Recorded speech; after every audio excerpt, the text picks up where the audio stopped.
Assalamualaikum warahmatullahi wabarakatuh. Perkenalkan, nama saya Ervina Ramawati. Di sini saya mewakili kelompok 1 untuk menjelaskan isi materi mengenai penalaran induktif. Sebelum saya menjelaskan isi dari materi tersebut, izinkan saya untuk memperkenalkan satu persatu dari anggota kelompok 1. Yang pertama adalah Firanda, kedua Diva Anggraini, yang ketiga Salma, keempat Yasi Agustina, dan yang terakhir Vanessa Adisti. Baiklah, langsung saja saya akan menjelaskan isi dari materi tentang penalaran induktif. Penalaran induktif merupakan suatu kegiatan, suatu proses atau suatu aktivitas berpikir untuk menarik kesimpulan atau membuat suatu pernyataan baru bersifat umum berdasarkan pada beberapa pernyataan khusus yang diketahui benar. Adapun contoh dari penalaran induktif, seperti di puncak hawanya dingin, di daerah Batu hawanya dingin, di kawasan Lembang juga hawanya dingin. Jadi kesimpulannya adalah daerah yang letaknya tinggi, hawanya akan dingin. Baiklah, hanya itu saja yang bisa saya sampaikan mengenai isi dari materi penalaran induktif. Jika saya ada salah kata, saya mohon maaf. Saya akhiri. Wassalamualaikum warahmatullahi wabarakatuh. Assalamualaikum warahmatullahi wabarakatuh. Perkenalkan, nama saya Ahmad Rizky Kurniawan Lubis. Saya perwakilan dari kelompok 2. Saya ingin menjelaskan mengenai penalaran deduktif. Penalaran deduktif adalah penalaran yang bertolak dari sebuah konklusi atau simpulan yang didapat dari satu atau lebih pernyataan yang bersifat umum. Penalaran deduktif dibagi menjadi 2. Yang pertama, penalaran deduktif menarik kesimpulan secara langsung.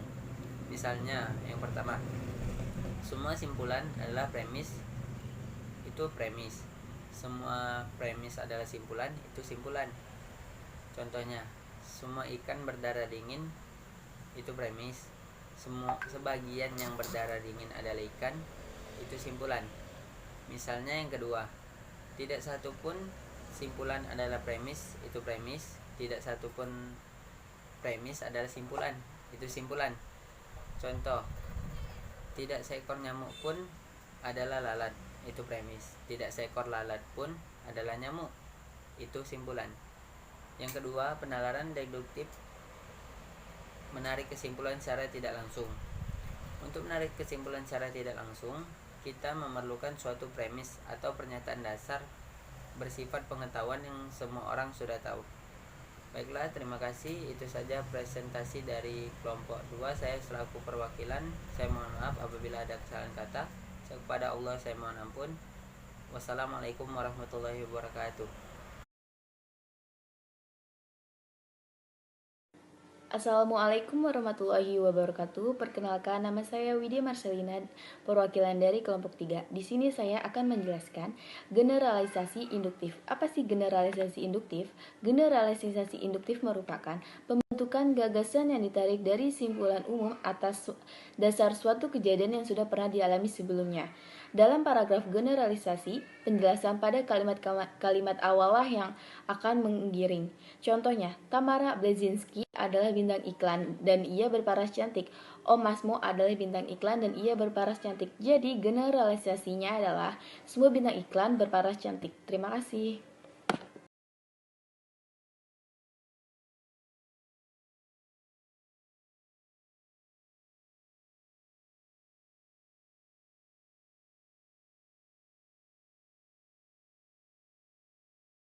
Assalamualaikum warahmatullahi wabarakatuh. Perkenalkan, nama saya Tri Divya Kasih, perwakilan dari kelompok 4 untuk membacakan materi atau isi materi dari apa yang dimaksud dengan analogi pada penalaran induktif.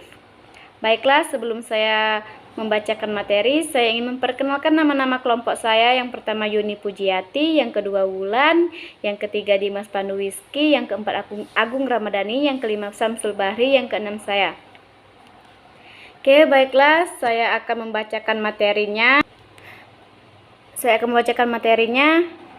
Yang apa yang dimaksud dengan analogi pada penalaran induktif. Dikenal dua macam penalaran, yaitu penalaran induktif atau induksi dan penalaran deduktif atau deduksi. Analogi merupakan bagian dari penalaran induktif. Bagian penalaran induktif lainnya adalah generalisasi. Penalaran biasanya didefinisikan sebagai kegiatan, proses, atau aktivitas berpikir untuk menarik suatu kesimpulan atau membuat suatu pernyataan baru berdasar pada beberapa pernyataan yang diketahui benar ataupun dianggap benar. Pernyataan yang diketahui benar ataupun dianggap benar itu biasanya disebut premis. Dengan demikian, dapatlah disimpulkan bahwa analogi merupakan bagian dari proses penarikan kesimpulan. Secara khusus, tulisan ini akan membahas tentang contoh-contoh analogi, baik dalam kehidupan sehari-hari maupun dalam pembelajaran matematika, definisinya, dan kegunaan serta keunggulannya.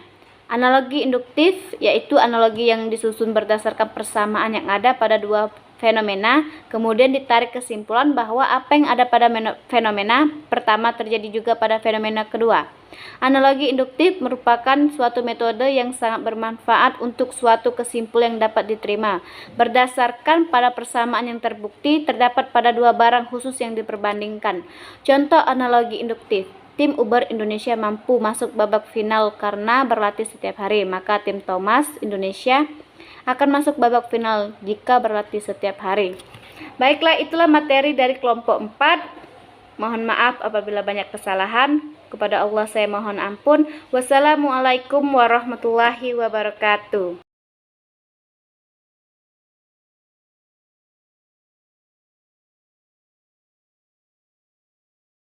Assalamualaikum warahmatullahi wabarakatuh. Perkenalkan, nama saya Fatimah Zahro dari kelompok 5. Di sini saya akan menjelaskan materi dari kelompok kami, yaitu generalisasi dalam penalaran induktif. Apa itu penalaran induktif? Penalaran induktif adalah proses berpikir untuk menarik kesimpulan berupa sikap atau prinsip yang berlaku umum berdasarkan atas fakta-fakta yang bersifat khusus.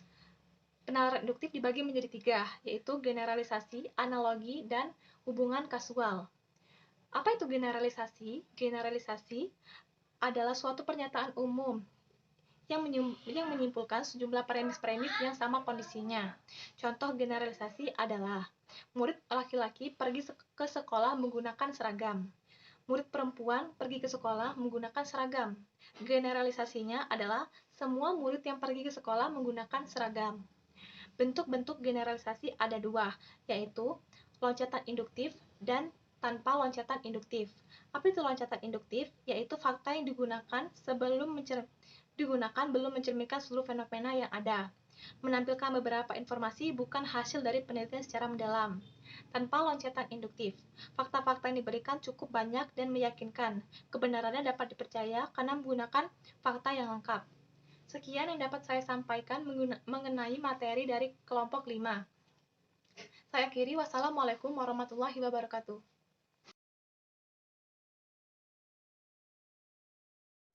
Assalamualaikum warahmatullahi wabarakatuh. Perkenalkan, nama saya Fikram Al-Farizi. Saya dari kelompok 6 dan di sini saya akan menjelaskan tentang apa itu silogisme.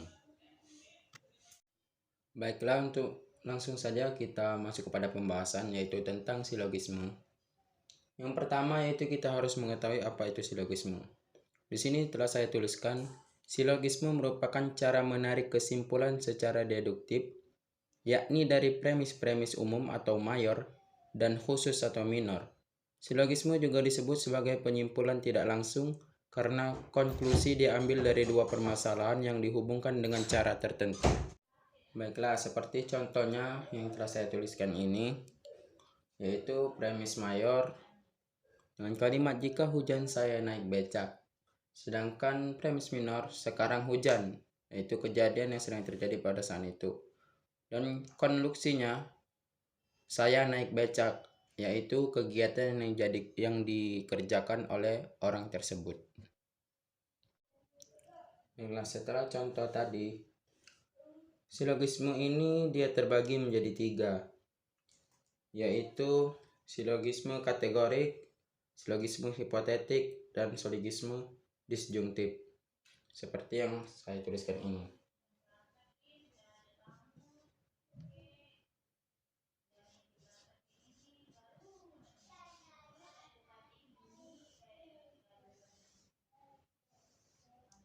Yaitu silogisme kategorik.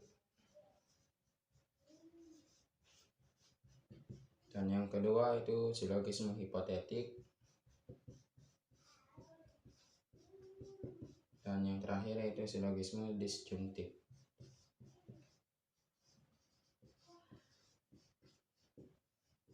Nah, apa sih kategorik, hipotetik, dan disjungtif itu? Nah, di sini akan kita bahas. Ya, yang pertama yaitu kita akan membahas silogisme kategorik. Apa itu silogisme kategorik? Silogisme kategorik yaitu silogisme yang premis-premisnya dan kesimpulannya berupa keputusan kategoris. Contohnya, yaitu semua tanaman membutuhkan air. Akasia adalah tanaman. Akasia membutuhkan air. Nah, di sini kalimat mayornya yaitu semua tanaman membutuhkan air. Di sini mayor. Nah, akasia adalah tanaman, maka di sini adalah kalimat minor. Nah, dari kedua kalimat ini bisa kita ambil kesimpulan bahwasannya tanaman membutuhkan air. Akasia adalah tanaman. Jadi tanaman akasia ini dia membutuhkan air. Ini adalah kesimpulannya.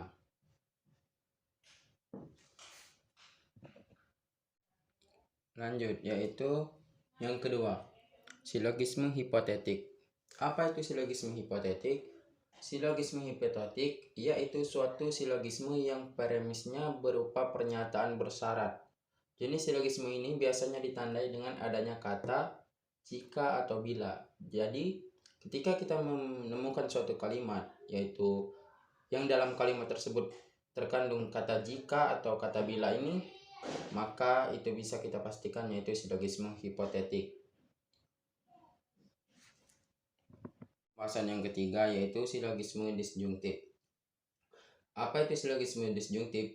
Silogisme disjungtif yaitu di mana premis mayornya terdiri dari keputusan disjungtif, sementara itu premis minornya bersifat kategorik dengan menyetujui pernyataan pada premis mayor.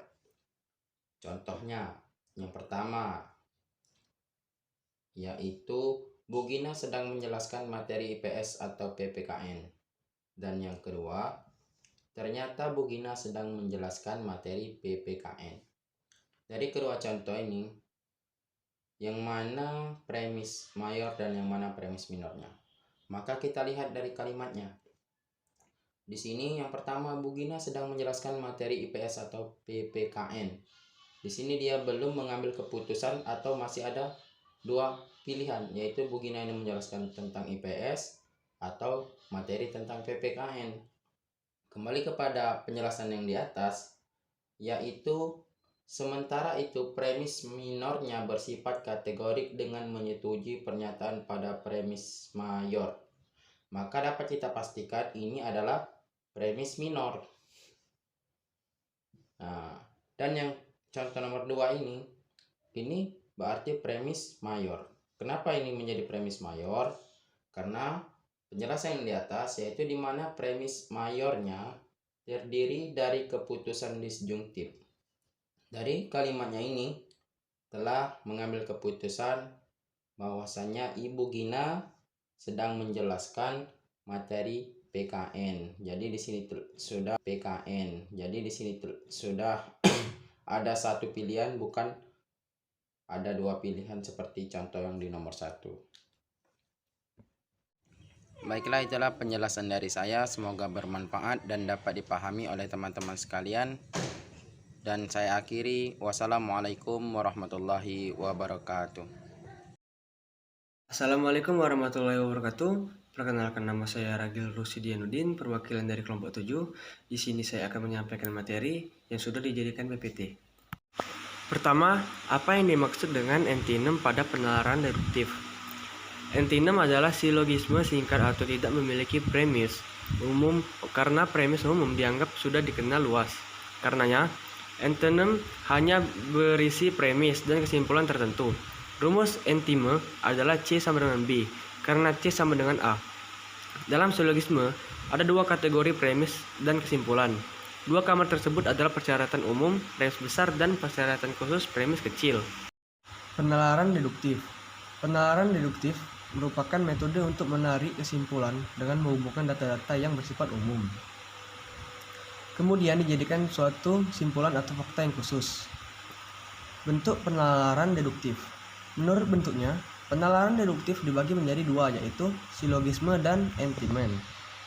Silogisme, menurut Kamus Besar Bahasa Indonesia, silogisme adalah bentuk, cara berpikir atau menarik simpulan yang terdiri atau atas premis umum, premis khusus, dan simpulan.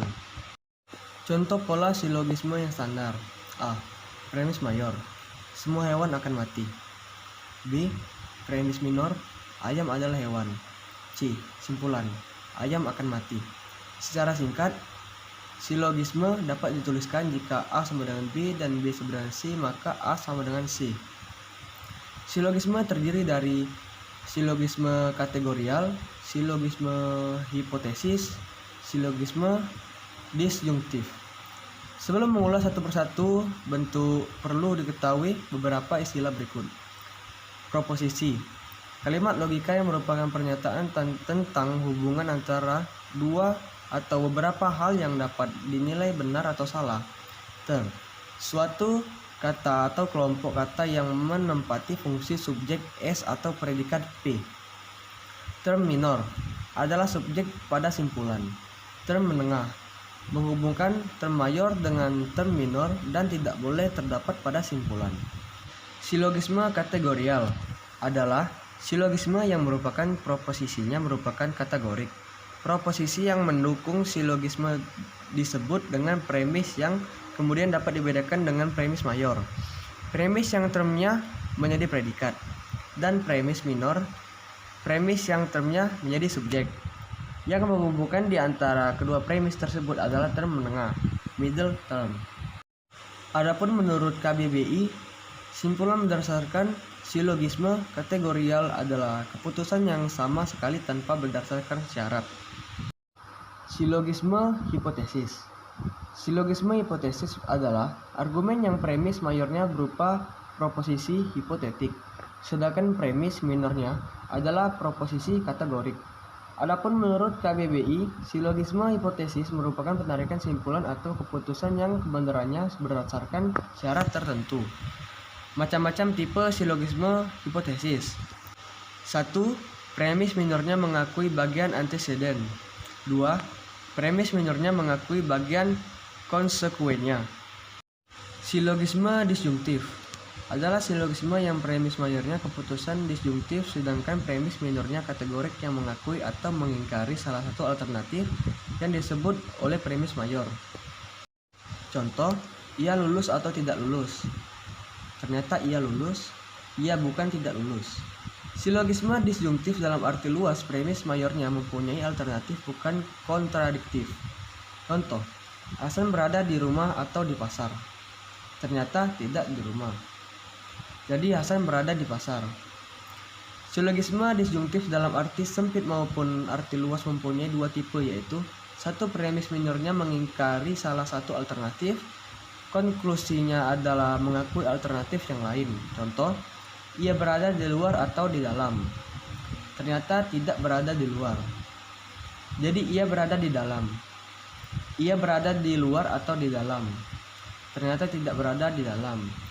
Jadi ia berada di luar. Baiklah, itulah yang dapat saya sampaikan. Bila masih banyak kesalahan saya mohon maaf dan semoga bisa dipelajari.